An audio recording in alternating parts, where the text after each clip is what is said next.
Bismillahirrahmanirrahim.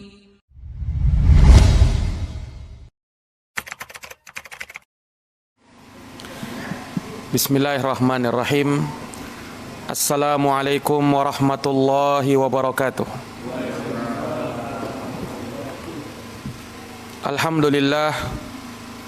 Alhamdulillahi rabbil alamin. Wassalatu wassalamu ala asyrafil anbiya'i wal mursalin, nabiyina Muhammadin wa ala alihi wa sahbihi ajma'in. Allahumma la ilma lana illa ma 'allamtana innaka antal alimul hakim. Allahumma 'allimna ma yanfa'una wanfa'na bima 'allamtana wa zidna ilman ya karim. Allahumma la sahla illa ma ja'altahu sahla wa anta taj'alul hazana idza syi'ta sahla. Kaum muslimin dan muslimat, hadirin wal hadirat, Bapak Ibu, saudara-saudari, jamaah yang dirahmati dan dimuliakan oleh Allah. Alhamdulillahi bi ni'matihi tatimmus shalihat. Segala puji hanya bagi Allah yang dengan nikmat-nikmatnya tertunai segala amal-amal kebajikan. Salawat dan salam semoga terhaturkan selalu kepada junjungan kita Nabi Agung, Nabi besar Muhammad sallallahu alaihi wasallam, kepada keluarga, para sahabat, serta orang-orang yang senantiasa meniti jalannya sampai hari kiamat. Ma'asyaral muslimin, jamaah Masjid Nurul Yakin yang dirahmati dan dimuliakan oleh Allah. Dengan taufik dari Allah Subhanahu wa taala, kita dapat melanjutkan kembali pembahasan dari kitab Umdatul Ahkam min kalami Sayyidil Anam yang dikarang oleh Imam Abdul Ghani bin Abdul Wahid Al-Maqdisi rahimahullahu taala, di mana kita masih dalam pembahasan terkait dengan babu qada'il hajah, adab dan etika seorang muslim tatkala membuang hajat, di mana telah kita jelaskan di pertemuan sebelumnya hadis yang diterima dari sahabat Abu Ayyub Al-Ansari radhiyallahu taala anhu, di mana Rasulullah sallallahu alaihi wasallam bersabda, "Idza ataitumul ghaita fala tastaqbilul qiblata bighaitin wala baulin." Apabila kalian mendatangi tempat membuang hajat, maka janganlah menghadap ke kiblat bighaitin wala baulin, baik saat buang air besar ataukah buang air kecil. Wala tastadbiruha, dan jangan membelakangi kiblat. Walakin syarriqu au gharribu, akan tetapi hendaklah menghadap ke timur atau menghadap ke barat. Maka Abu Ayyub berkata, faqadimna Syama, kami pun mendatangi negeri Syam.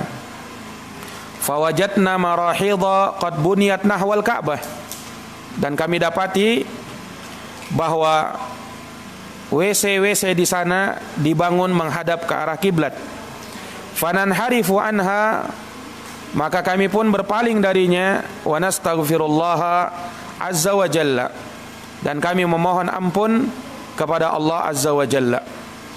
Telah kita jelaskan biografi dari sahabat Abu Ayyub Al-Ansari dan juga terkait dengan fikih dari hadis yang mulia ini, di mana Rasulullah sallallahu alaihi wasallam melarang untuk menghadap kiblat atau membelakangi kiblat pada saat membuang hajat. Dan ini ditetapkan hukumnya pada saat seorang membuang hajatnya di tempat yang terbuka. Artinya bukan di WC yang memang sudah disiapkan bangunannya. Kalau dia membuang hajatnya di tempat yang terbuka, di hutan atau di tempat lain yang jauh dari manusia tentu saja, maka dia dilarang untuk menghadap atau membelakangi kiblat. Dan di sana ada khilaf, perselisihan ulama, apabila dia membuang hajatnya di dalam WC yang tertutup, apakah boleh menghadap atau membelakangi kiblat?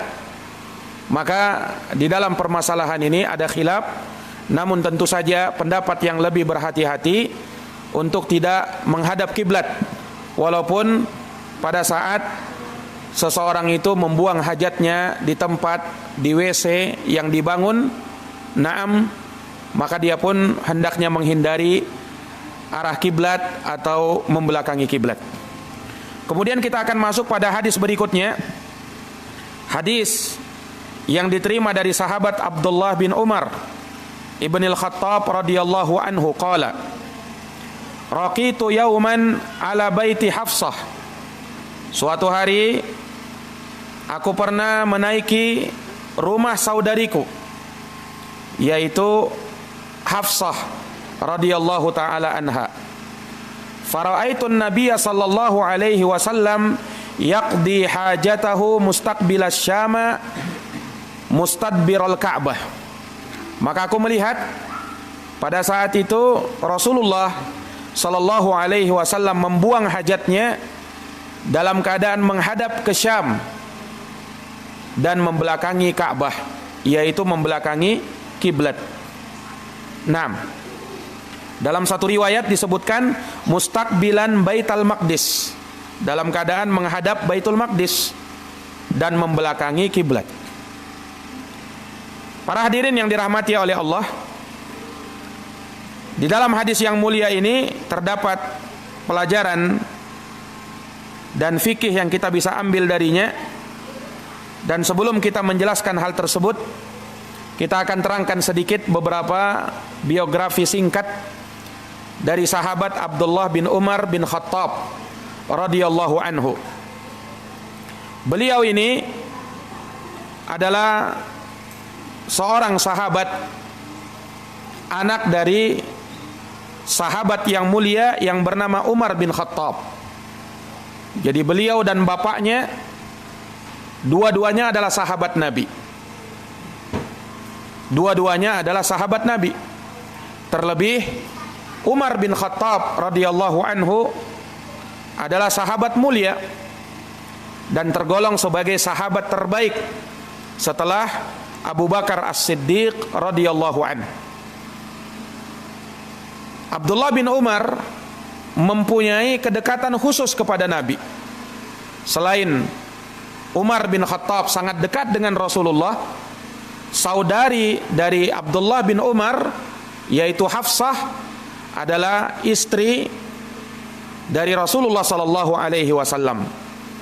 Sehingga Abdullah bin Umar ini masuk iparnya Rasulullah sallallahu alaihi wasallam. Sehingga Abdullah bin Umar ini punya kedekatan khusus kepada Nabi sallallahu alaihi wasallam. Abdullah bin Umar, beliau termasuk sahabat yang banyak meriwayatkan hadis dari Nabi. Disebutkan oleh para ulama ada sekitar 2630 hadis yang diriwayatkan oleh Ibnu Umar dari Nabi sallallahu alaihi wasallam. Kalau kita urutkan para sahabat yang paling banyak meriwayatkan hadis dari Nabi, Abdullah bin Umar ini menempati ranking kedua setelah Abu Hurairah. Jadi Abu Hurairah dulu yang paling terbanyak, baru setelahnya Abdullah bin Umar. Nah, beliau ini meriwayatkan hadis dari Nabi sallallahu alaihi wasallam sangat banyak karena kedekatan beliau kepada Rasulullah. Sampai disebutkan Aisyah radhiyallahu anha, Abdullah bin Umar ini selalu menyertai Nabi dimanapun Nabi berada. Baik ketika Nabi sedang safar, baik ketika Nabi sedang di masjid, dan dalam keadaan apapun Abdullah bin Umar selalu menyertai Nabi sallallahu alaihi wasallam. Ya kecuali tentu saja ketika Nabi bersama istrinya di dalam rumahnya. Nah, karena kedekatan inilah Abdullah bin Umar sangat banyak menghafal hadis dari Nabi sallallahu alaihi wasallam. Terlebih lagi beliau ini Allah anugerahkan umur yang cukup panjang. Beliau diberikan umur oleh Allah Subhanahu wa taala 85 tahun. Baru beliau meninggal dunia radhiyallahu taala anhu pada tahun 73 Hijriah. Pada tahun 73 Hijriah. Dan beliau juga termasuk sahabat yang awal-awal masuk Islam. Beliau masuk Islam bersama bapaknya Umar bin Khattab radhiyallahu taala anhu. Nah, sehingganya Abdullah bin Umar ini beliau di usia mudanya sangat banyak ilmu dan amalan yang beliau amalkan. Dan itu beliau dapatkan dari Nabi sallallahu alaihi wasallam. Dan ini keutamaan seorang yang berumur muda kemudian dia tumbuh dalam beribadah kepada Allah. Disebutkan dalam hadis dari 7 golongan manusia yang mendapatkan naungan hari yang tiada naungan kecuali naungannya Allah. Salah satunya adalah wasyabun nasya'a fi ibadatillah. Seorang pemuda yang dia tumbuh dalam keadaan beribadah kepada Allah Subhanahu wa taala. Nah, Ibnu Umar ini sahabat yang sangat bersemangat. Pernah disebutkan dalam sebuah riwayat, tatkala terjadi perang Badar, perang pertama dalam Islam yang terjadi kontak senjata, perang Badar namanya. Ibnu Umar ketika itu masih berumur 13 tahun. Datang kepada Nabi minta izin ikut perang juga. Tapi Nabi belum mengizinkan ketika itu. Kenapa? Ibnu Umar masih belum balik. Tidak diizinkan oleh Nabi ikut berjihad. Karena syaratnya ikut jihad nanti kalau sudah balik. Ibnu Umar umurnya masih 13 tahun. Tapi lihat bagaimana semangat Ibnu Umar, walaupun umurnya 13 tahun tapi sudah apa? Pengen ikut jihad. Rasul ketika itu belum izinkan. Kemudian setelahnya, tahun berikutnya terjadilah perang Uhud. Di perang Uhud umur Ibnu Umar 14 tahun. Beliau minta izin kepada Nabi ingin ikut jihad. Di umurnya 14 tahun. Apa yang terjadi? Lagi-lagi Nabi tidak izinkan. Kenapa? Ibnu Umar masih belum balik. Belum diizinkan oleh Nabi ikut jihad. Lihat bagaimana semangatnya. Tidak menyerah beliau. Tahun berikutnya terjadilah perang Khandaq. Dalam sejarah Islam perang Khandaq. Ibnu Umar ketika itu sudah berumur 15 tahun. Minta izin kepada Nabi ikut perang Khandaq. Maka di saat umur 15 tahun Rasulullah mengizinkan Ibnu Umar untuk pergi jihad. Karena Ibnu Umar sudah balik tatkala itu. Jadi kalau menentukan balik itu umur seseorang, kalau sudah mencapai 15 tahun balik dia sudah. Nah, ini para hadirin yang dirahmati dan dimuliakan oleh Allah. Nah, dari sini kita bisa melihat bagaimana semangat ya Abdullah bin Umar di masa mudanya, ilmunya iya, amalannya iya, jihadnya iya. Karena beliau ini terdidik dari seorang bapak yang soleh, yaitu Sayyiduna Umar bin Khattab radhiyallahu an. Kata orang itu kan, buah itu kalau jatuh tidak jauh dari pohonnya. Nah, Ibnu Umar itu seperti itu. Bapaknya Umar bin Khattab, anaknya juga bukan orang sembarangan. Radhiyallahu taala anhu. Nah, beliau ini juga sangat terkenal dengan ibadahnya. Pernah suatu hari Nabi bersabda, "Ni'mar rajulu Abdullah." sebaik-baik orang adalah Abdullah bin Umar. Laukana yusolli minal lail, seandainya dia sholat malam. Nabi bersabda begitu. Sebaik-baik orang adalah Abdullah bin Umar kalau dia mengerjakan sholat malam.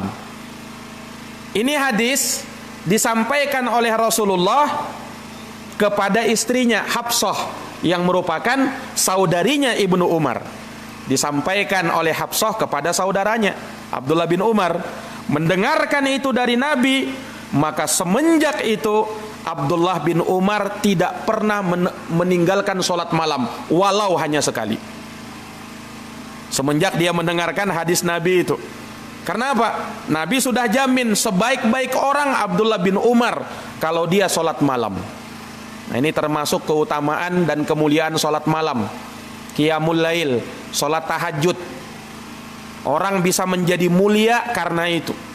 Dan itu merupakan da'bus solihin, merupakan kebiasaannya orang-orang soleh. Sholat malam, ya walaupun ndak usah lama-lama, minimal dia witir 3 rakaat, nah itu sudah dikatakan dia qiyamul lail, sholat malam sudah. Nah, dan kalau dia bisa mengerjakan lebih daripada itu, tentu lebih utama lagi. Ini dari sisi sholatnya. Dari sisi yang lain, dari sisi hajinya, Abdullah bin Umar, Pak, menunaikan haji, umurnya 85 tahun, hajinya sebanyak 60 kali. Luar biasa ya, 60 kali hajinya. Nah, kalau sekarang ini tidak mungkin kita bisa dapat begitu. 1 kali haji saja alhamdulillah kan, karena antrian orang. Kalau dulu ya tidak ada antrian, makanya tiap tahun bisa haji, tiap tahun bisa haji.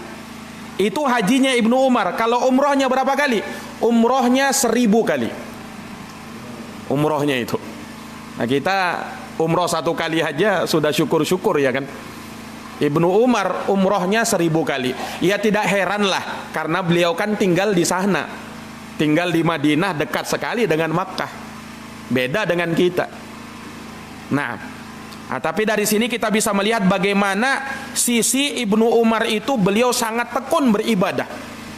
Nah, ini apa namanya? Hablum minallahnya, hubungannya kepada Allah luar biasa sahabat Ibnu Umar dalam beribadah. Bagaimana hablum minannasnya? Interaksi hubungan kepada sesama manusia. Ibnu Umar terkenal sebagai orang yang sangat dermawan, Pak. Beliau kalau punya harta tidak nanggung-nanggung sedekahnya. Pernah dalam suatu riwayat Ibnu Umar nyumbang bersedekah dengan 30.000. Ya tentunya bukan 30.000 rupiah, dengan mata uang mereka, Pak.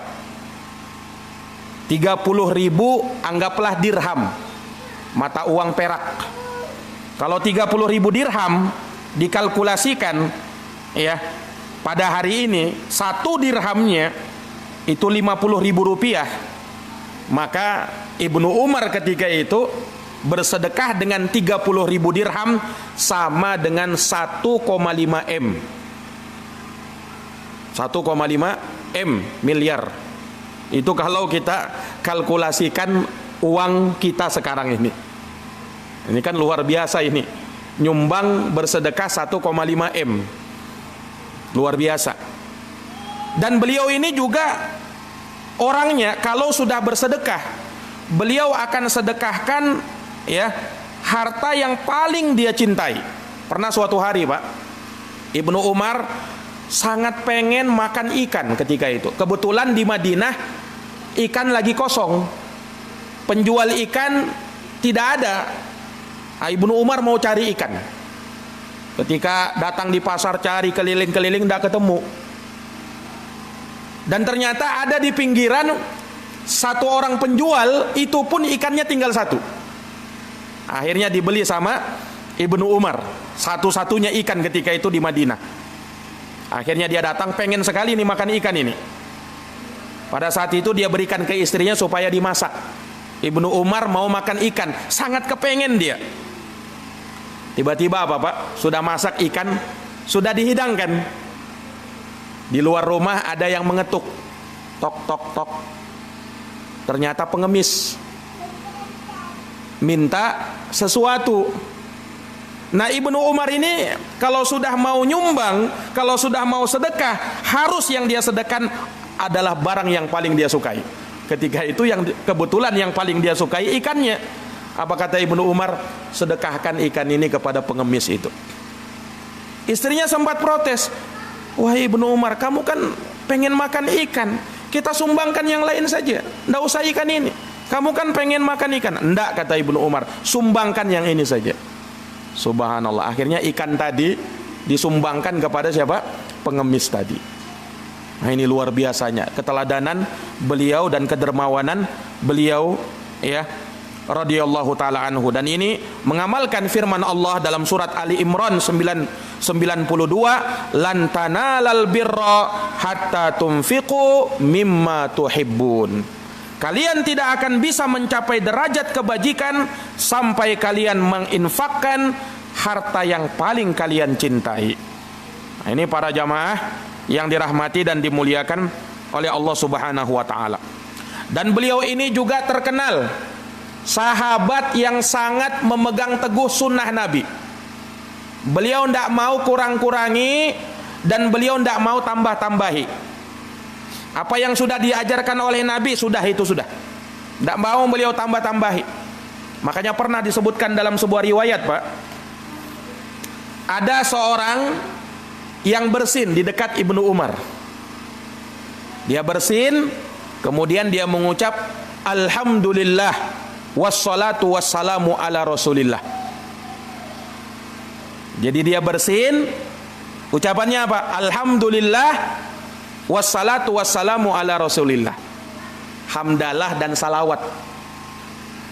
Ibnu Umar langsung menimpali, wa ana aqulu alhamdulillah wassalatu wassalamu ala rasulillah. Aku pun sama, aku pun juga mengucapkan kalimat itu.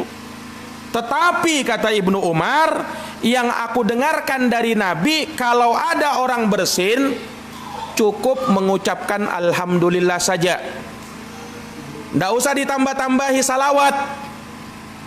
Bukan aku mengingkari salawat, tidak. Salawat itu baik, salawat itu bagus, tetapi penempatannya di mana dulu?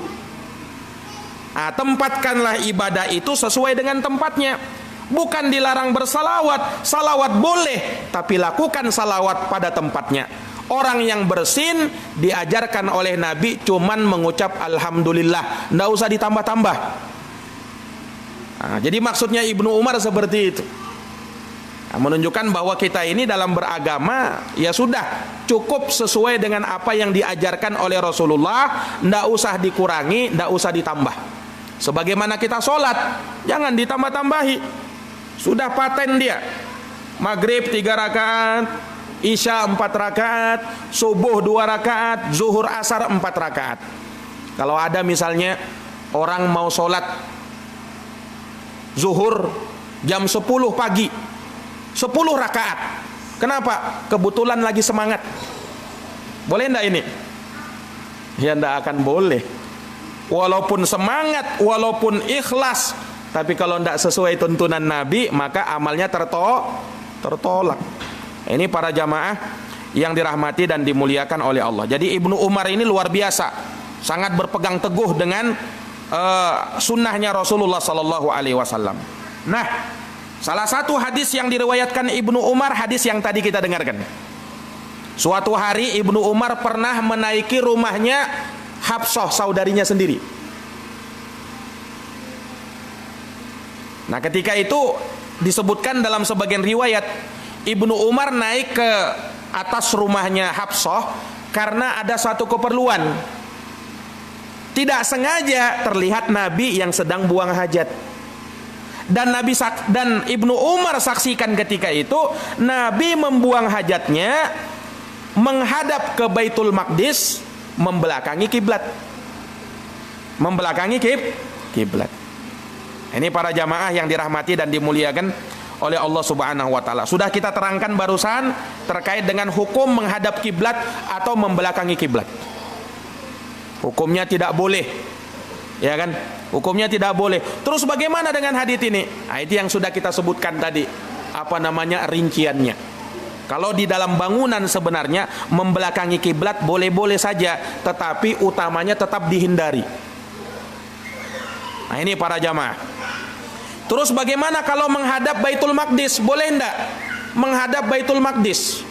Baitul Maqdis, Masjidil Aqsa yang ada di Palestina sana. Nah, sebabnya Baitul Maqdis ini kiblat pertama kaum muslimin, Pak. Sebelum kita kiblatnya ke Ka'bah, ke Makkah, kaum muslimin dulu di awal-awal Islam kiblatnya itu ke Baitul Maqdis, ke Masjidil Aqsa. Kemudian setelahnya Allah rubah kiblat itu ke Ka'bah. Sampai pada hari ini, sampai hari kiamat, tidak berubah lagi arah kiblat itu. Tapi awal-awal memang di Baitul Maqdis. Nah, sekarang kalau ada yang tanya, boleh enggak kita buang hajat menghadap Baitul Maqdis? Karena itu kiblat juga dulu. Nah, para jamaah sekalian, ulama beda pendapat dalam masalah ini. Ada yang mengatakan hukumnya makruh, ada yang mengatakan hukumnya haram. Tapi yang benar dari pendapat ulama, menghadap Baitul Maqdis ketika buang hajat tidak diharamkan dan tidak dimakruhkan. Karena dia bukan kiblat lagi.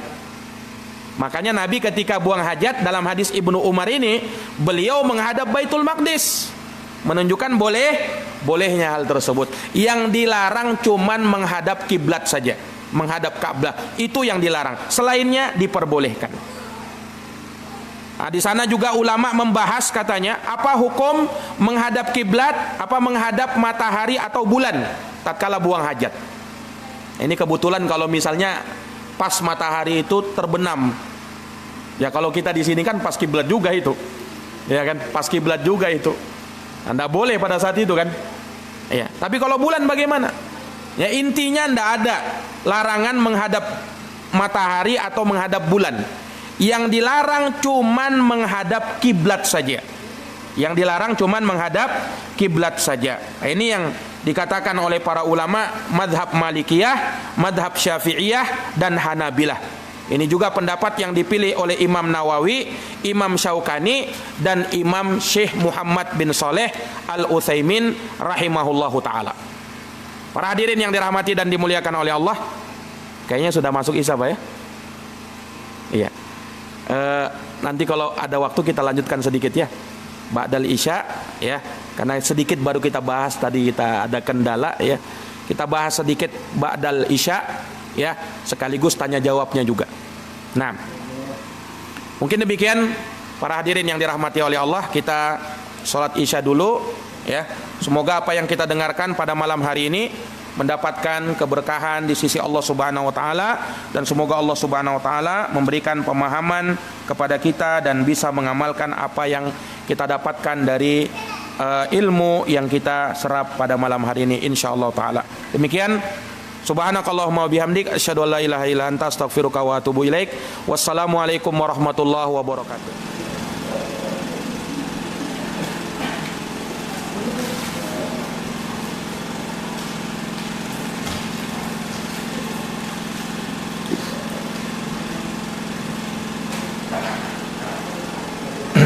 Bismillahirrahmanirrahim. Assalamualaikum warahmatullahi wabarakatuh. Alhamdulillah, alhamdulillahi rabbil alamin, wa bihi nasta'inu ala umuri dunya waddin. Asyhadu an la ilaha illallah wahdahu la syarika lah, wa asyhadu anna Muhammadan abduhu wa rasuluh, sallallahu alaihi wa ala alihi wa sahbihi wa man tabi'ahum bi ihsanin ila yaumiddin wa sallama tasliman katsira, amma ba'd. Ma'asyiral muslimin wal muslimat, hadirin wal hadirat, bapak-bapak, saudara-saudari sekalian, rahimani wa rahimakumullah. Alhamdulillah, sedikit kita akan melanjutkan kembali pembahasan terkait dengan adabu qadha'il hajah, adab dan etika seorang muslim dalam membuang hajatnya,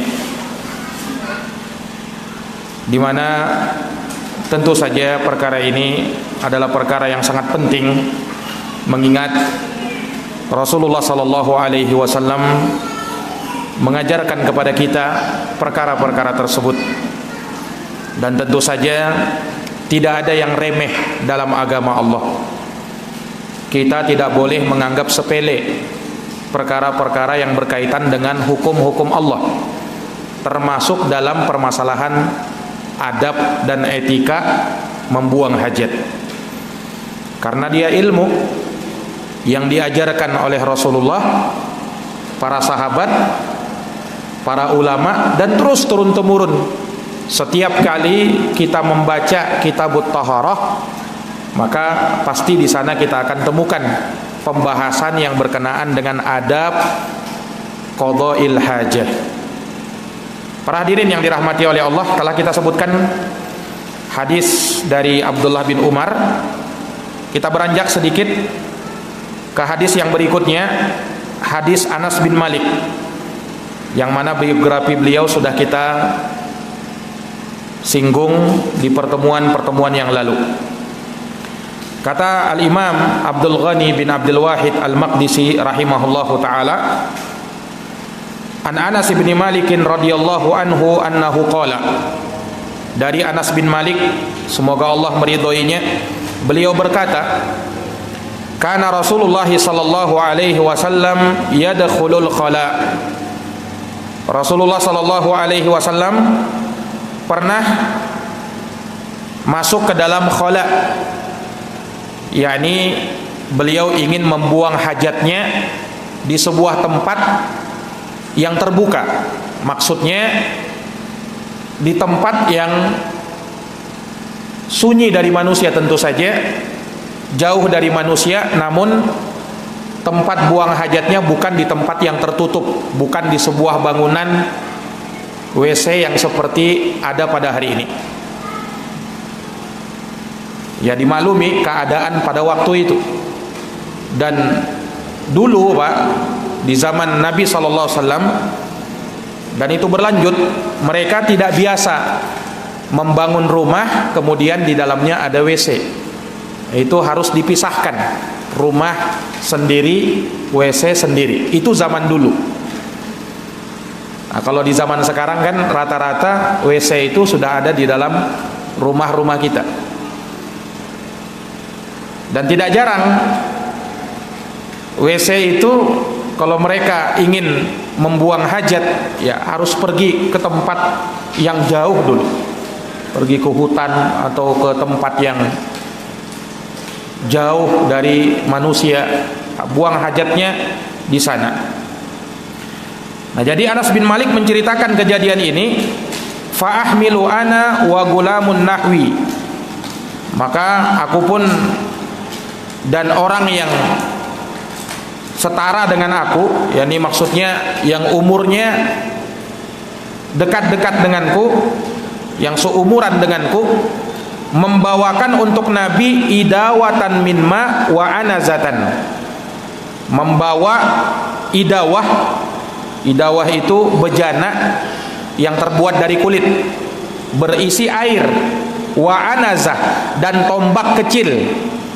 Fayastanji bil ma, maka Nabi pun beristinja habis dari buang air dengan menggunakan air. Ini hadis yang disampaikan oleh sahabat Anas bin Malik. Para hadirin yang dirahmati dan dimuliakan oleh Allah Subhanahu wa taala, di dalam hadis ini terdapat beberapa hukum fikih yang dijelaskan oleh para ulama. Di antaranya terkait dengan hukum beristinja itu sendiri. Hukum beristinja, yakni berbersih setelah buang hajat. Apa hukumnya? Ulama mengatakan hukumnya adalah wajib, baik berbersih dari buang air besar ataukah buang air kecil. Semua yang keluar dari dua jalan, dari depan maupun belakang, itu hukumnya najis. Dan salah satu syarat sahnya sholat kita harus bersih dari najis. Maka kita wajib membersihkan itu. Dan ini pendapat mayoritas para ulama. Berdasarkan hadis Anas bin Malik tadi dan juga hadis Salman Al-Farisi, di mana Rasulullah sallallahu alaihi wasallam melarang beristinja kalau menggunakan batu kurang dari 3. Inilah yang diistilahkan dengan istijmar. Nah, kemudian kalau ada yang bertanya, bagaimana cara istinja itu, Ustaz? Apakah ada bilangan tertentu pada saat kita mau cebok, mau berbersih dengan air itu? Adakah bilangan tertentu, misalnya 3 kali, 7 kali, atau bebas? Nah, ini ulama juga berbeda pendapat. Ada yang mengatakan kita berbersih dari buang hajat minimal 3 kali basuhan. Minimal 3 kali basuhan katanya. Nah, ini berdasarkan hadis Salman Al-Farisi tadi menyebutkan kalau pakai batu 3, dan juga hadis Abu Hurairah yang pernah kita bacakan hadisnya. Idza staiqadha ahadukum min naumih, apabila salah seorang dari kalian bangun dari tidur, fala yakmis yadahu fil ina, jangan langsung tangan ini dicelupkan ke dalam bejana, jangan. Hatta yaghsilaha thalatha, sampai dia cuci sebanyak 3 kali. Kenapa? Fa inna ahadakum la yadri aina batat yaduh. Karena orang itu tidak tahu di mana tangannya ini bermalam. Maka kalau habis tidur malam, tidur siang, jangan langsung masuk tangan ini ke dalam bejana. Baik bejana berisi air atau bejana makanan. Ada orang terkadang habis bangun tidur langsung mau makan, langsung nyelup di bejana. Itu terlarang dalam agama, tidak boleh. Cuci tangan dulu. Itu adabnya, itu etikanya. Nah, berdasarkan riwayat ini katanya minimal 3 kali basuhan ketika berbersih dari buang hajat. Ada juga yang mengatakan enggak, 7 kali, minimal 7 kali. Loh, kenapa 7 kali? Berdasarkan hadis pernah lewat juga penyebutannya, ketika ada anjing menjilat pada bejana atau sesuatu dari barang-barang kalian, maka cuci sebanyak 7 kali. Salah satunya menggunakan tanah. Nah, sebagian ulama berdalil dengan hadis ini juga, katanya berbersih dari buang hajat minimal 7 kali basuhan. Nah, jadi ada yang mengatakan 3 kali, ada yang mengatakan 7 kali. Mana yang benar? Pendapat yang kuat di kalangan para ulama dalam hal ini, tidak ada batasan atau jumlah tertentu.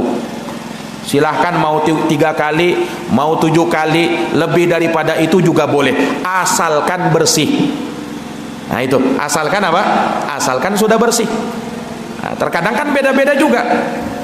Ada yang mungkin sudah bersih dengan hanya 3 kali siraman. Ada mungkin yang harus lebih dari itu, tergantung.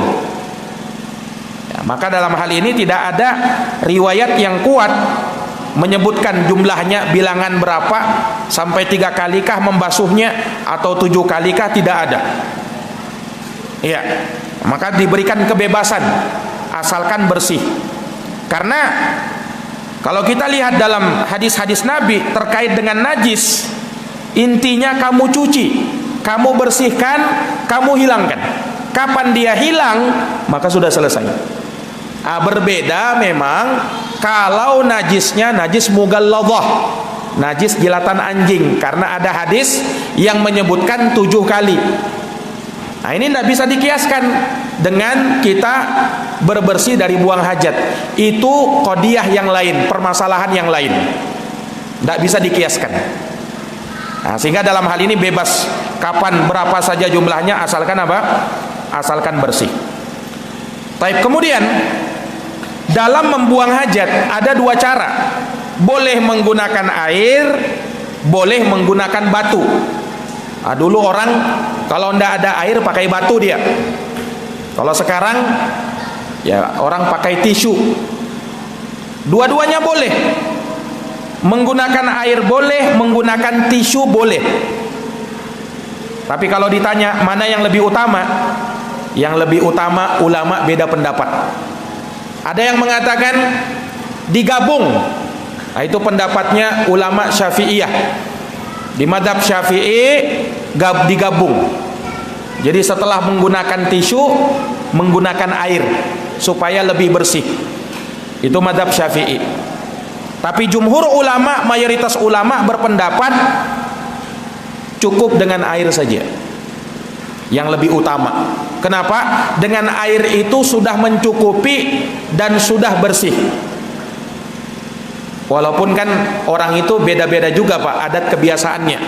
Kalau mungkin di barat sana mereka lebih terbiasa menggunakan tisu, lebih bersih katanya. Nah, kalau kita mungkin di negeri kita ini lebih sering menggunakan air ketimbang menggunakan tisu. Ya intinya boleh silahkan, mau pakai tisu boleh, mau pakai air boleh. Tapi kalau mau ditanya mana yang lebih utama, ada dua pendapat tadi. Ada yang mengatakan digabung, itu pendapat mazhab Syafi'i. Kalau jumhur mayoritas ulama, yang lebih utama pakai air saja. Nah ini para jamaah yang dirahmati dan dimuliakan oleh Allah Subhanahu wa ta'ala. Kalau ada air, kita mau mensucikannya dengan menggunakan tisu, boleh enggak? Air ada? Jawabnya boleh. Ini bukan pembahasan tayamum. Kalau tayamum enggak boleh kita pakai debu kalau masih ada air atau mampu menggunakan air. Kalau misalnya air ada, mampu menggunakan air, enggak boleh tayamum Pak. Tidak sah tayamum kita. Karena tayamum nanti boleh kalau air tidak ada, atau air ada tapi kita tidak bisa menggunakannya karena sakit, baru boleh tayamum. Kalau tidak boleh tayamum. Tapi kalau istijmar, istilahnya itu istijmar, bersuci menggunakan batu atau tisu, boleh saja walaupun air ada. Walaupun air ada, boleh. Dari sisi bolehnya boleh. Tetapi kalau dari sisi lebih utama mana? Menggunakan air atau tisu? Lebih utama menggunakan air. Nah, ini para jamaah yang dirahmati dan dimuliakan oleh Allah Subhanahu wa ta'ala. Baik.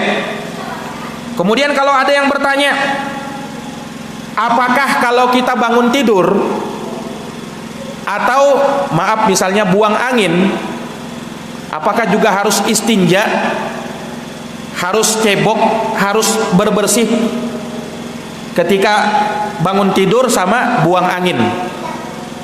Jawabnya sebagaimana dikatakan oleh Imam Al-Kharafi atau Al-Imam Al-Kharaqi, laisa alaman nama au kharajat minhu rihun istinja. Tidak ada istinja pada orang yang tidur, bangun dari tidur, atau orang yang buang angin.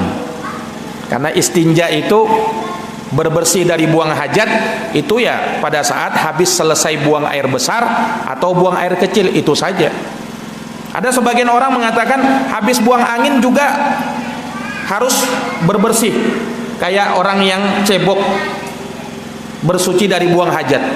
Yang benar enggak?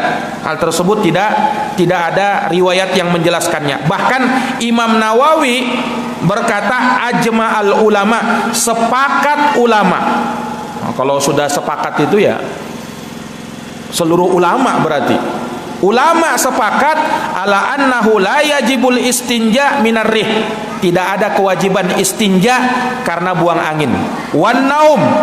Begitu pula tidak ada istinja ketika baru bangun tidur atau menyentuh perempuan atau menyentuh kemaluan. Tidak ada kewajiban istinja. Yang wajib cuma apa? Berwudu. Karena habis menyentuh kemaluan, berwudu. Bagaimana pernah kita jelaskan, salah satu pembatal wudu adalah menyentuh kemaluan. Ada yang mengatakan, pendapat yang mengatakan katanya wajib istinja kalau buang angin. Tapi ini pendapatnya Pak orang Syiah. Pendapat orang Syiah. Nah, kalau pendapat Syiah tidak diperhitungkan. Karena dia sudah terlalu jauh menyimpang dari ajaran Islam itu. Para hadirin yang dirahmati dan dimuliakan oleh Allah, ini terkait dengan masalah ini. Kemudian, apakah butuh berniat ketika kita berbersih dari buang hajat? Butuh niat enggak? Kan kalau wudu butuh niat kan? Tayamum butuh niat. Salat butuh niat.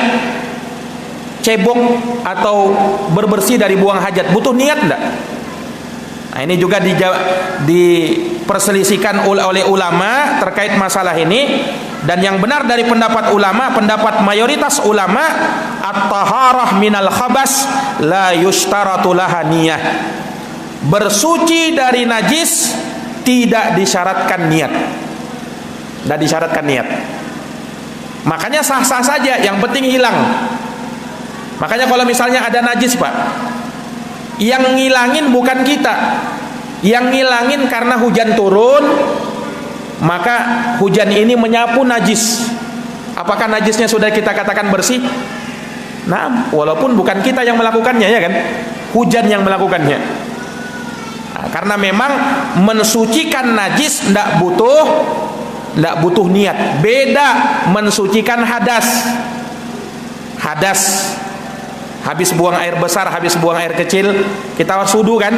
Mensucikan hadas itu harus niat. Tapi kalau mensucikan najis tidak butuh niat. Yang penting hilang najisnya, selesai. Nah, ini pendapat mayoritas ulama, bahkan ada yang menukilkan ijma tentang masalah ini. Ada yang menukilkan ijma tentang masalah ini. Kemudian para hadirin yang dirahmati dan dimuliakan oleh Allah, dari hadis yang tadi kita dengarkan juga terdapat dalil bahwa orang kalau misalnya buang hajat, pertama, kalau dia di tempat yang terbuka, bukan di bangunan, WC bangunan, maka hendaknya dia cari tempat yang jauh dari manusia. Menjauh. Kalau dia bisa pergi ke hutan, pergi ke hutan. Karena dia buang hajat di tempat yang terbuka. Maksudnya bukan di tempat di bangunan WC. Nah, ini para jamaah sekalian. Tapi kalau ada bangunan seperti sekarang ini, ya memudahkan kita, ya kan? Walaupun dekat juga tidak ada masalah karena tertutup, ya kan? Karena tertutup. Nah, dulu Nabi kalau buang hajat, sahabat kalau buang hajat, kaum muslimin dulu karena WC tidak ada di dalam rumah mereka, kalau buang hajat pergi jauh dulu. Nah, mungkin kalau di kampung-kampung sekarang, kampung-kampung orang di dusun-dusun mungkin masih ada yang melakukan begitu. Nah, disebutkan dalam hadis Mughirah bin Syu'bah, anna Nabi SAW kana idza dhahabal madhhab ab'ad. Nabi kalau mau pergi buang hajat, beliau menjauh. Nah, ini etikanya. Nah, tentunya ini ya perkara yang dimaklumi lah. Terlebih juga menutup aurat terkait dengan masalah ini. Nah, sebagian orang terkadang buang hajat sembarangan. Apalagi kalau urusan buang air kecil bagi laki-laki, di mana tempat yang bisa ada sudut-sudut, sebagian orang terkadang langsung aja. Bahkan lebih parahnya tidak lagi bersuci, ya kan? Tidak lagi bersuci. Ini dosa. Akan datang hadisnya, salah satu yang mendatangkan siksa kubur adalah orang yang buang hajat, buang air kecil, kemudian setelah buang air kecil dia tidak cebok. Itu mendatangkan azab kubur. Akan datang nanti hadisnya, kita akan bacakan. Ini para jamaah yang dirahmati oleh Allah. Kemudian terkait juga etika yang disebutkan ulama, ketika buang hajat jangan berbicara, jangan ngobrol ketika buang hajat. Nah, ini menyalahi etika tentu saja. Imam Nawawi mengatakan, sebagaimana dinukilkan oleh Asy-Syirazi, makruhnya berbicara ketika buang hajat. Makruhnya berbicara ketika buang hajat. Ya, ini tidak sepantasnya lah ngobrol. Walaupun mungkin bersampingan dia buang hajatnya, ngobrol cerita. Nah, ini tidak sepantasnya. Tidak beretika. Kecuali kata ulama kalau pembicaraan darurat. Nah, kalau darurat, misalnya kebetulan air habis ini, masa kita diam-diam aja? Nah, minta tolong, ya kan? Minta tolong ambilkan air misalnya. Dia sedang buang hajat. Nah, mungkin juga dia keluar kan? Nah, ini darurat. Atau mungkin ada sesuatu yang memang butuh dia bicarakan, singkat, padat, ya, seperlunya. Nah, ini boleh kalau memang diperlukan. Tapi kalau tidak diperlukan, tidak boleh. Asalnya buang hajat sambil berbicara. Nah, ini jamaah yang dirahmati dan dimuliakan oleh Allah Subhanahu wa taala. Baik. Apalagi berzikir dalam WC. Berbicara aja tidak boleh, apalagi berzikir. Nah, ini tidak boleh ini, karena mengagungkan kalimat-kalimat Allah. Tidak boleh berzikir di dalam WC. Tidak boleh. Jangankan berzikir, membawa, ya misalnya kita punya cincin bertuliskan tulisan Al-Quran misalnya atau apa, dari zikir asma Allah, tidak boleh dibawa ke dalam WC. Nah, Nabi SAW, beliau Pak punya cincin bertuliskan Muhammad Rasulullah.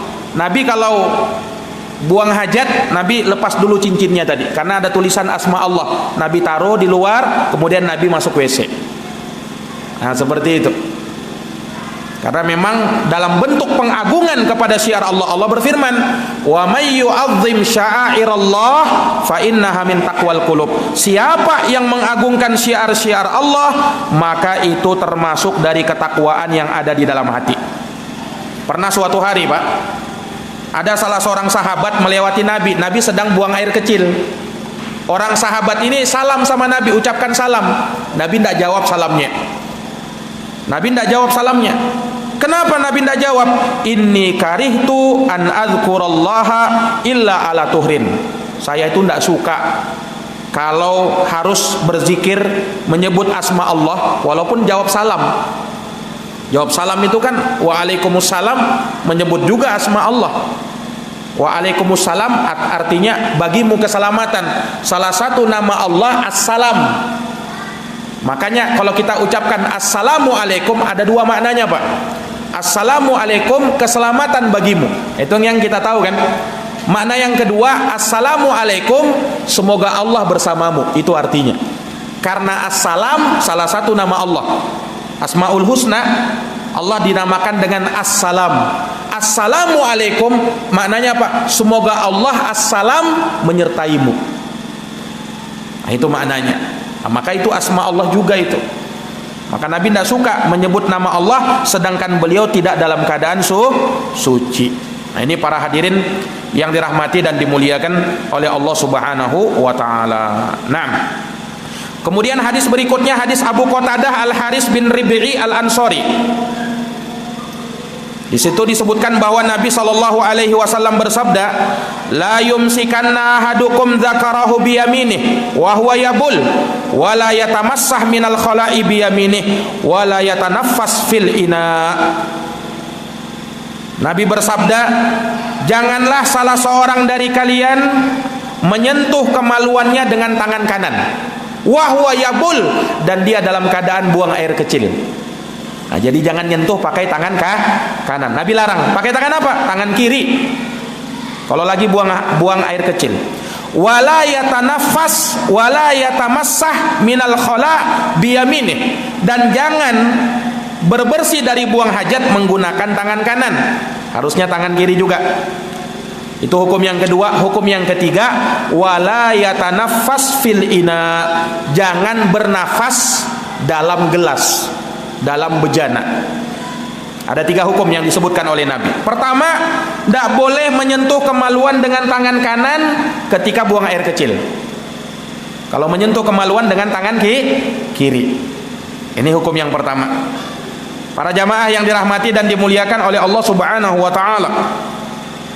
Nah, terkait dengan menyentuh kemaluan ini, hukumnya haram menurut pendapat Al-Zahiriyah, dan itu pendapat yang dipilih oleh Imam Son'ani, Imam Syaukani berdasarkan hadis Abu Qatadah tadi. Hati-hati jangan sampai menyentuh dengan tangan kanan, haram hukumnya, Pak. Nah, haram hukumnya. Kata ulama, Al-Hafidh Ibnu Hajar mengatakan demikian pula tidak boleh menyentuh dubur dengan tangan kanan saat buang hajat. Nah, ini para jamaah yang dirahmati dan dimuliakan oleh Allah Subhanahu wa taala. Hanya ulama beda pendapat. Apakah keadaan ini haramnya menyentuh dengan tangan kanan pada kemaluan, apakah berlaku secara umum atau pada saat buang hajat saja, pada saat buang air kecil saja? Ulama beda pendapat. Ada 2 pendapat. Ada yang mengatakan dilarang saat buang air kecil saja. Ada yang mengatakan umum, mutlak, baik saat buang air kecil ataupun tidak. Tidak boleh menyentuh dengan tangan kanan kemaluan itu. Nah, tentunya pendapat yang lebih hati-hati dalam hal ini ya jangan kita sentuh dengan tangan kanan walaupun tidak buang hajat. Ya karena tentu dimaklumi dalam kesopanan yang kanan itu untuk yang baik-baik, ya kan? Yang kiri ya untuk sesuatu yang kotor-kotor. Nah, itu sudah etika adab yang sudah dimaklumi bersama. Ini para jamaah yang dirahmati dan dimuliakan oleh Allah Subhanahu wa taala. Kemudian terkait dengan hukum ya seorang wanita, apakah juga berlaku perkara ini baginya? Naam. Laki-laki dan perempuan sama hukumnya. Sebagaimana laki-laki tidak boleh menyentuh kemaluannya dengan tangan kanan, perempuan juga begitu. Walaupun hadis menyebutkan laki-laki, tetapi dalam hadis yang lain Rasul mengatakan an-nisa syaqaiqur rijal. Perempuan itu saudaranya laki-laki. Artinya hukum yang berlaku bagi laki-laki juga berlaku bagi perempuan, kecuali kalau ada dalil yang mengkhususkan. Nah, kalau ada dalil yang mengkhususkan ini hukum khusus bagi laki-laki saja, nah, berarti laki-laki saja. Ini hukum khusus bagi perempuan saja, maka khusus bagi perempuan saja. Tapi kalau tidak ada dalil yang menyebutkannya, berarti berlaku umum, laki dan perempuan berlaku. Nah, ini para jamaah yang dirahmati dan dimuliakan oleh Allah. Lah kenapa? Apa hikmahnya kita dilarang menyentuh kemaluan dengan tangan kanan? Kenapa? Imam Ibnul Mulakin menyebutkan hikmahnya. Kenapa dilarang? Ya karena tadi dalam rangka memuliakan yang kanan. Kemudian juga dari sisi yang lain, yang kanan ini kan biasanya digunakan untuk menyentuh sesuatu yang mulia, misalnya Quran, hadis Nabi. Nah kalau kita habis menyentuh kemaluan najis, kita sentuh Quran, nah ini kan tidak pantas. Atau misalnya kita habis menyentuh kemaluan dengan tangan kanan, tiba-tiba mau makan atau mau ngemil, nah ini juga bisa membuat ternajisi makanan kita. Nah inilah hikmah kenapa dilarang itu. Ini para jamaah yang dirahmati dan dimuliakan oleh Allah. Tersisa satu hadis lagi, hadis Ibnu Abbas. Ini yang akan kita bahas di pertemuan yang akan datang, terkait dengan azab kubur, Pak. Azab kubur bagi yang tidak berbersih ketika buang hajat. Bagaimana ceritanya? Akan datang insya Allah di pembahasan yang di pertemuan yang berikutnya biidnillahi ta'ala. Demikian mungkin yang bisa kami sampaikan terkait dengan pertemuan kita pada malam hari ini ya. Tentunya kita bawakan secara singkat saja. Naam, karena waktu yang membatasi kita tidak menyebutkan kaul para ulama ya terkait dengan masalah ini, namun kita sebutkan ringkasan dan kesimpulan saja ya. Wallahu taala alam bisawab. Demikian yang mungkin bisa kami sampaikan. Lebih dan kurangnya mohon dimaafkan. Hadanallahu wa iyyakum ajma'in. Wallahu taala alam bisawab. Kalau ada yang mau ditanyakan, kami persilahkan.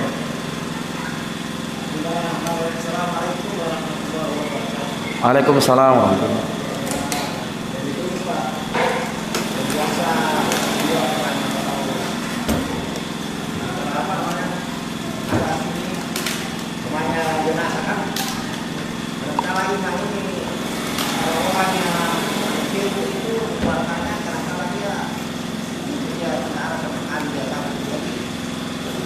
Ini kan bercakap-cakap ya, itu dikasih jadi bagaimana itu? Apakah bersih atau bagaimana dosanya gitu? Gimana tadi? Kan misalnya kan jenazah dimandikan itu Pak, orang-orang ini masih muda orangnya. Jenazah dimandikan terus? Dimandikan, tapi lima sendirian yang memandikan bilang busuk ini. Tadi ada yang orang bilang jangan bercakap-cakap kalau membersihkan. Nah, iya, ya terkait dengan masalah apa yang kita sebutkan tadi, ya, ketika membuang hajat, ya, salah satu adabnya yaitu pada saat kita membuang hajat tidak sepantasnya untuk berbicara, ya, tidak sepantasnya untuk berbicara. Itu dari adab kesopanan. Nah, hanya terkait dengan masalah memandikan jenazah. Kalau dalam posisi pas membersihkan bagian duburnya, ya, karena ketika kita memandikan jenazah, ya, ketika kita ingin sesuatu yang lebih bersih, jenazah itu sebelum dimandikan Pak diangkat, ya mungkin sekitar 45 derajat badannya, kemudian kita urut perutnya, nah, supaya kalau misalnya ada kotoran yang keluar, nah, kemudian disiram. Nah, ini yang seperti ini, ya, walaupun memang tidak ada riwayat khusus menjelaskannya, tapi dari sisi kita ingin membersihkan jenazah, kadang butuh seperti itu, mencebokin jenazah, jenazah. Nah, pada saat itu, ya, apakah itu juga berlaku, ya, hukum tadi, yakni tidak berbicara di dalamnya? Ya, wallahu alam. Namun secara umum Pak, secara umum memandikan jenazah, sekedar kalau memandikan jenazahnya, pada saat memandikan jenazah, apakah memang tidak boleh berbicara atau boleh berbicara? Jawabnya, memandikan jenazah, kalau sekedar memandikan jenazah, boleh untuk kita berbicara. Tidak ada larangan berbicara, kecuali pas ceboknya tadi Pak. Nah, itu tadi. Nah, jadi kalau sekedar memandikan boleh. Misalnya memandikan jenazah butuh beberapa orang, ya kan? Ya. Tetapi jangan berbuat kegaduhan, itu saja. Jangan membuat kegaduhan. Dan memandikan jenazah itu di tempat tertutup Pak, bukan disaksikan oleh orang ramai. Di tempat tertutup, ya, hanya yang berkepentingan saja yang masuk melihat atau yang memang diperlukan untuk memandikan jenazah. Jangan dipertontonkan. Jangan dipertontonkan. Nah, itu terkait dengan masalah memandikan jenazah. Wallahu alam bisawab. Ya. Semoga mencapai baik. Kita berikan pertanyaan lagi sebelum kita tutup. Waalaikumsalam.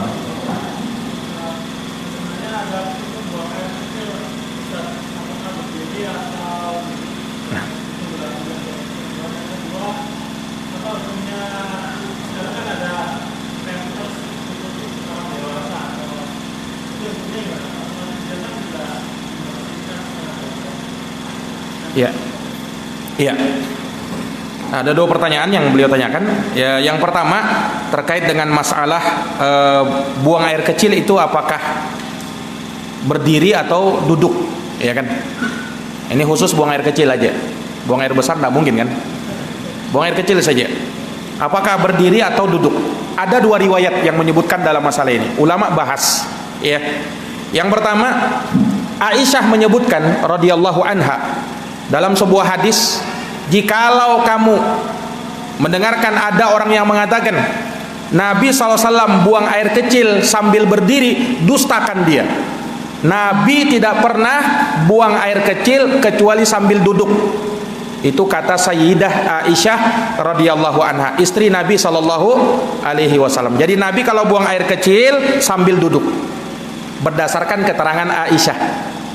Tetapi dalam hadis Hudzaifah radhiyallahu anhu, beliau pernah menyaksikan Nabi SAW sewaktu di luar rumahnya buang hajat, buang air kecil sambil berdiri. Ini kan dua hadis ini seakan-akan kontradiktif kan? Satunya mengatakan mengingkari Nabi tidak pernah buang air kecil kecuali duduk. Satunya mengatakan apa? Nabi pernah buang air kecil sambil berdiri. Nah, yang benar yang mana dalam hal ini? Kita katakan mengkompromikan dalil-dalil yang ada. Yang benar dalam permasalahan ini, asalnya, bagusnya, utamanya buang air kecil sambil duduk. Itu utamanya. Tetapi tidak dilarang kalau ada yang buang air kecil sambil berdiri. Asalkan ada asalkannya. Asalkan jangan sampai percikannya mengenai kakinya, tubuhnya, atau kain celananya, atau sarungnya. Nah, itu saja dia jaga. Karena kan kalau berdiri kan, nah itu rawannya seperti itu, mudah kepercik air seni tadi, air kencing tadi. Nah, kalau kena kain kita najis, kain kita. Nah, itu kan masalahnya. Makanya tadi kita katakan utamanya duduk supaya menghindari percikan tadi, utamanya. Tetapi tidak dilarang kalau yang berdiri asalkan bisa menjaga itu. Asalkan bisa menjaga itu. Nah, itu kesimpulannya. Wallahu alam bisawab. Itu pertanyaan pertama. Pertanyaan kedua tadi terkait dengan masalah pampers orang dewasa. Ini kan terkadang ada sebagian orang yang memerlukan itu. Ibu hamil juga kadang perlu yang seperti itu. Ketika dia setelah melahirkan, ya kan, ada pampers dewasa. Atau untuk orang yang sudah tua renta, tidak bisa lagi berjalan, ya, ada yang lumpuh, terkadang disiapkan pampers untuk mereka. Nah, ya ini tentunya uzur bagi orang-orang yang diberikan uzur, ya kan? Seperti tadi itu uzur bagi dia. Tidak ada masalah, namanya uzur, ya kan? Nah, namanya uzur, ya tentunya kalau dia mau sholat nanti pada saat dia sholat, nah dia perhatikan kebersihannya. Disinilah kalau misalnya dia punya orang tua seperti itu, disinilah diuji kesabaran seorang anak untuk apa? Merawat orang tuanya, membersihkan orang tuanya. Kalau misalnya orang tuanya seperti itu, tidak bisa lagi harus pakai pampers, ya kan? Misalnya untuk orang dewasa, atau istri yang misalnya melahirkan, ya kan? Apalagi dia disesar, dioperasi misalnya, ya terkadang ada sebagian yang lemah, tidak bisa bangun, disiapkan juga pampersnya karena darah yang keluar dan lain sebagainya. Itu uzur yang seperti itu. Itu uzur, ya. Ya, dan dalam kaidah syariat kita, ya, sesuatu yang sempit itu bisa diperluas. Idza daqal amr ittasa'a, ad-darurah tubihul mahdhurah. Nah, wallahu alam bisawab.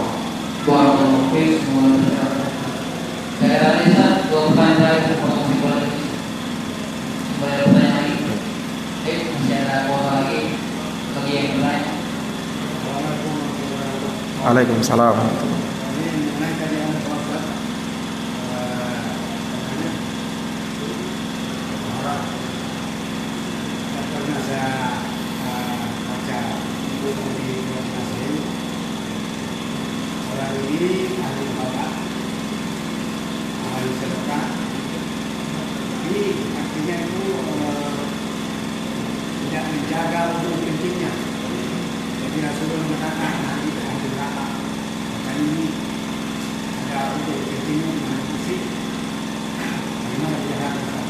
Nah, iya. Nah itu Pak hadis yang insya Allah di pertemuan depan akan kita bahas. Seperti yang tadi Bapak sebutkan. Saya isyaratkan tadi, ya, terkait dengan hadisnya Ibnu Abbas. Jadi Nabi SAW menyebutkan ada dua orang yang disiksa dalam kuburnya gara-gara tadi. Habis buang air kecil, dia tidak jaga. Ulama menafsirkan dia tidak berbersih dari buang hajat. Sebagiannya mengatakan dia tidak istitar, artinya tidak menutup auratnya ketika dia buang hajat pada saat di tempat yang terbuka, ya. Nah, kalau misalnya di tempat tertutup, ya kan, di WC, bangunan WC sekarang ini, ya itu memang sudah disiapkan untuk itu. Nah, terkait dengan penjelasannya, syarahnya, insya Allah di pertemuan yang akan datang kita akan jelaskan, Pak, terkait dengan hadis yang Bapak tanyakan tadi, insya Allah Taala. Nah. Mungkin pertanyaan dari saya sampai boleh. Ada sebagian saudara kita yang meyakini bahwa menyentuh lawan jenis itu membatalkan wudu. Itu berlaku sama istri atau di luar mahram? Itu bagaimana? Iya, memang ada pendapat ulama dan itu mazhab Syafi'i, ya. Ulama mazhab Syafi'i berpendapat bahwasanya menyentuh wanita itu membatalkan wudu. Menyentuh wanita membatalkan wudu. Ada yang mengatakan mutlak, ya, semua wanita termasuk mahramnya. Ada juga yang mengatakan yang bukan mahramnya saja, kalau disentuh batal wudunya. Nah, itu pendapat ulama. Yang berpendapat seperti itu, ya mereka dengan dalilnya, karena disebutkan dalam Al-Quran aula mastumun nisa, atau kalian menyentuh wanita. Nah, beda dengan pendapat madhab Hambali. Kalau madhab Hambali mengatakan apa? Menyentuh di situ bukan menyentuh dengan tangan, sentuhan-sentuhan dengan kulit, enggak. Tapi sentuhan khusus katanya mereka, yaitu hubungan suami istri. Ya, karena dalam bahasa Quran itu bahasanya halus. Orang yang melakukan hubungan badan disebut menyentuh. Makanya Maryam disebutkan dalam surat Maryam, ketika dikabarkan kepada Maryam bahwasanya kamu akan mendapatkan seorang anak. Maryam kan berkata, "Anna yakunu li walad walam yamsasni bashar." Bagaimana aku bisa punya anak sementara aku tidak disentuh oleh laki-laki? Nah, pertanyaannya, apakah Maryam kalau disentuh langsung hamil? Akan tidak. Berarti sentuhan apa itu? Sentuhan khusus. yakni melakukan hubungan suami istri yang dimaklumi. Jadi bahasa Quran saking halusnya disebutkan menyentuh perempuan batal wudhu. Maksudnya apa? Melakukan hubungan. Jadi ulama beda pendapat. Ada yang menafsirkan seperti itu, ada yang menafsirkan sekedar menyentuh. Nah masalahnya ada riwayat-riwayat Nabi pernah ketika mau sholat, pergi sholat, Nabi sudah wudhu ini. Selesai wudhu, Nabi mau pergi ke masjid, tetapi Nabi mencium sebagian istrinya. Ini bukan menyentuh lagi, mencium. Nabi tidak batal wudhunya, langsung sholat. Berarti kan tidak batal kan? Ada riwayat seperti itu. Dan pernah Nabi sholat jadi saking sempitnya rumah Nabi itu, subhanallah, disebutkan riwayat dalam sebuah riwayat, rumahnya Nabi itu atapnya itu bisa disentuh dengan tangan. Saking kecilnya rumahnya Nabi itu. Kemudian sangat sempit, ya, sangat sempit, hanya kamar-kamar saja. Makanya pernah disebutkan ketika Nabi sholat malam, kan beliau tidur bersama Aisyah radhiyallahu anha. Nabi sholat tidak cukup 2 orang kalau mau sholat. Aisyah berbaring terlentang. Nah, saking sempitnya rumah Nabi, kalau Nabi mau sujud, Nabi sentuh dulu kakinya Aisyah. Nabi kan sedang berbaring, Aisyah sedang berbaring. Nabi kalau mau sujud sentuh kakinya Aisyah supaya Aisyah kakinya minggirkan sebentar. Nabi mau sujud. Nah, ketika itu Nabi menyentuh Aisyah radhiyallahu anha. Nah, kalaulah sekedar menyentuh perempuan itu membatalkan wudhu, apalagi membatalkan sholat, niscaya Nabi akan membatalkan sholatnya. Dan pernah dalam sebuah riwayat juga, Aisyah radhiyallahu anha tertidur, kemudian terbangun. Kemudian namanya dulu tidak ada pelita lampu seperti sekarang ini, ya kan? Aisyah kehilangan Nabi. Kemana Nabi ini? Nabi raba-raba Aisyah, Aisyah raba-raba sekitarnya, ternyata Nabi temukan kakinya Rasulullah sedang sujud. Nah, Aisyah sentuh. Nabi sedang sholat. Dan Nabi teruskan sholatnya. Andaikan dengan sekedar menyentuh membatalkan, niscaya Nabi akan membatalkan sholat. Nah, ini ya namanya ikhtilaf ulama, perbedaan pendapat ulama. Kami memilih pendapat yang mengatakan kalau sekedar menyentuh tidak membatalkan wudhu. Wallahu alam bissawab. Nah. Semoga apa yang disampaikan kepada kami semua menjadi amal jari kita dan juga untuk semua bermanfaat bagi semua kita mengamalkannya. Itu dengan doa kepada majelis. Subhanallah.